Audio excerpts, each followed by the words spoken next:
Number 2, Modi के 100 दिन और 75वें जन्मदिन पर नीतीश नायडू क्यों नहीं आए? सरकार की उपलब्धि या सरकार जिसके बैसाखी पे है, नरेंद्र मोदी तीसरी बार प्रधानमंत्री बने हैं, वह चंद्रबाबू नायडू और नीतीश कुमार के दम पर बने हैं। यह हर कोई जानता है, नरेंद्र मोदी भी जानते हैं। लेकिन क्या नरेंद्र मोदी की हरकतों से, अमित शाह की हरकतों से क्या यह एहसास उन्हें है कि उनकी सरकार नायडू और नीतीश के भरोसे है? जिस दिन यह दगा दे गए उस दिन उनकी सरकार गिर जाएगी। अरे भाई, जो दगाबाज हो उसको दगा तो कोई भी दे सकता है। तो इस चीज का जब जानकारी जुटाने की कोशिश की गई तो इनविटेशन तो सबको दिया गया था, लेकिन आने से इनकार कर दिया गया। आप दर्शक याद कीजिए कि नीति आयोग की बैठक हुई थी नरेंद्र मोदी सरकार बनने के बाद। उसमें चंद्रबाबू नायडू तो आए, लेकिन नीतीश कुमार नहीं गए। इंडिया गठबंधन नहीं गया, ममता बनर्जी गई। ममता बनर्जी के साथ क्या हुआ? 5 मिनट भी शुद्ध उन्हें बोलने नहीं दिया गया, जबकि 20 मिनट का समय दिया गया था। ममता बनर्जी को वहां से निकलना पड़ा और आगे आकर के बाहर उन्हें प्रेस वालों से कहना पड़ा कि हमारी बेइज्जती करने के लिए बुलाए थे, और इंडिया गठबंधन बाइकआउट किया था। हिमाचल, कर्नाटक, तमिलनाडु, तेलंगाना, यह लोग नहीं आए थे। लेकिन नीतीश कुमार नहीं गए, उस वक्त भी नहीं गए थे। कहे कि जब हमारी मांगों को मानना ही नहीं है तो हमें जाके क्या फायदा, यह कह करके निकल गए। और इस बार नहीं गए।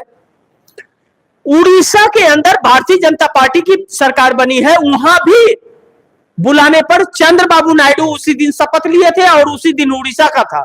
नीतीश कुमार चंद्रबाबू नायडू से फोन पे बात कर लिए कि हम नहीं आएंगे, आपके यहां आएंगे तो वहां भी जाना पड़ेगा। और आंध्रा में नरेंद्र मोदी, अमित शाह सब एक दूसरे लाइन लगा करके जैसे इतना शक्कर डाल दिया कि चूंटियां अपनाने लगी, इतना मीठा हो गया। नीतीश कुमार नहीं गए, चंद्रबाबू नायडू से बात कर लिया और उड़ीसा भी नहीं गए। यानी कि नरेंद्र मोदी के लिए चंद्रबाबू नायडू के पास नहीं गए, उनसे बात कर लिए कि हम नहीं आ रहे हैं इस कारण से। मकसद को समझिए कि सहयोगियों के दिल में चल क्या रहा है और इस गठबंधन में कितनी दरारें हैं। इस बीच नीतीश कुमार अपने जोड़ घटाव में लगे हुए हैं। वह दूरियां बना रहे नहीं है, बना लिया है उन्होंने, नीतीश कुमार ने। लेकिन चंद्रबाबू नायडू क्यों नहीं आए? चंद्रबाबू नायडू गवर्नमेंट बनने के बाद बार बार हर हफ्ते दिल्ली आ करके थक गए हैं। 1 लाख करोड़ रुपए का उन्होंने पैकेज मांगा था कई हिस्सों में। पोलावरम सिंचाई विभाग, राजधानी के लिए जो विकसित देश बनाएंगे उसके तहत 10,000 करोड़ की मांग थी, विशेष पैकेज के मांग थे। 13 लाख करोड़ रुपए के कर्ज में है आंध्रा और उसके पास रेवेन्यू नहीं है। तेलंगाना अलग होने से आंध्रा का सारा रेवेन्यू तेलंगाना में चला गया, जैसे बिहार का झारखंड में गया। चंद्रबाबू नायडू बहुत परेशान है। 5 सालों तक जगन मोहन रेड्डी रहे मुख्यमंत्री और 5 सालों तक कर्ज पर कर्ज लेते रहे और अपना राजधानी नहीं बना पाए। अब राजधानी बनाना चाहते हैं चंद्रबाबू नायडू, पैसे चाहिए केंद्र सरकार से, जिसके वो कहते हैं ना, जिसके लिए अलगा हुए वही पड़ा बखरा। जिसके लिए नरेंद्र मोदी का साथ दिया उन्होंने, वही चीज नहीं मिला। अब इस चीज को लेकर के चंद्रबाबू नायडू बहुत सख्त हैं। उनका साफ कहना यस और नो, और मोदी ना कह पा रहे हैं और ना हाँ कह पा रहे हैं। आंध्रा से वो आ रहे हैं या चाय पिला के भेज दे रहे हैं। यह चीजें चंद्रबाबू नायडू को बर्दाश्त नहीं हो रही है। इसके बाद चंद्रबाबू नायडू का कर्नाटका के डिप्टी सीएम और कांग्रेस के प्रदेश अध्यक्ष डीके शिव कुमार से नजदीकियां बहुत ही बढ़ते जा रही हैं। लेकिन वही चंद्रबाबू नायडू के सबसे भरोसेमंद तेलंगाना के मुख्यमंत्री रेवंत रेड्डी जो कांग्रेस की है, उनसे नजदीकियां बढ़ रही है और सबसे भरोसेमंद है। एक समय था जब रेवंत रेड्डी टीडीपी तेलुगु देशम पार्टी चंद्रबाबू नायडू के पार्टी में थे और सबसे भरोसेमंद थे। लेकिन तेलंगाना और आंध्रा अलग होने से चंद्रबाबू नायडू आंध्रा में हो गए और वह तेलंगाना में तो वह कांग्रेस में शामिल हो गए और आज कांग्रेस के सबसे युवा चेहरा के रूप में रेवंत रेड्डी सीएम है। उनके जरिए भी वह इंडिया गठबंधन से बात कर रहे हैं, डीके शिव कुमार के जरिए भी बात हो रही है और शरद पवार महाराष्ट्र के उनके जरिए भी बात हो चली है। महाराष्ट्र चुनाव तक चंद्रबाबू नायडू को रुकने को कहा गया है, ऐसी खबर है। कितनी कंफर्म है नहीं है मैं नहीं जानता, इसके सबूत हमारे पास नहीं है। लेकिन यह चर्चा तेज है कि नवंबर महीने तक महाराष्ट्र का वह परिणाम आने तक चंद्रबाबू नायडू को रुकने की बात कही गई है। उसके बाद जोर का झटका धीरे से नहीं जोर से ठेल के देंगे, ऐसा कहा जा रहा है। यह कितनी सच्चाई है समय आने पे पता चलेगा, क्योंकि ऐसी चीजें आधिकारिक तौर पे आती भी नहीं है। लेकिन नजदीक रहने वाले लोगों का यह कहना है कि चंद्रबाबू नायडू बिल्कुल भी खुश नहीं है, नरेंद्र मोदी से नाखुश हैं। हम लोगों को अच्छी तरह याद है अटल बिहारी वाजपेयी की सरकार में चंद्रबाबू नायडू जब उस समय तेलंगाना आंध्रा एक था, हैदराबाद से जब निकलते थे तो दिल्ली की धड़कनें बढ़ने लगती थी। यह मैं नहीं कह रहा हूं, यह उस समय अटल बिहारी वाजपेयी के समय वित्त मंत्री यशवंत सिन्हा जो थे उनका कहना है।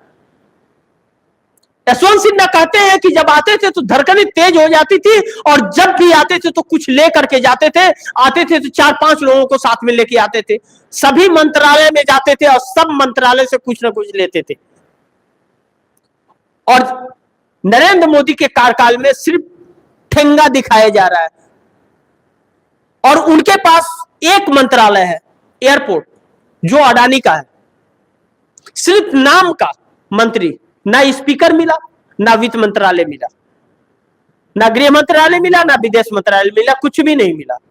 ऐसा मिला जिसका जीरो हो, कोई महत्व ही नहीं हो। और हर मंत्रालय को निष्क्रिय बना दिया नरेंद्र मोदी ने, हर किसी के पावर को छीन लिया, अपने पास रखा। और आज वह चंद्रबाबू नायडू शांत है, इसीलिए वह नहीं आए,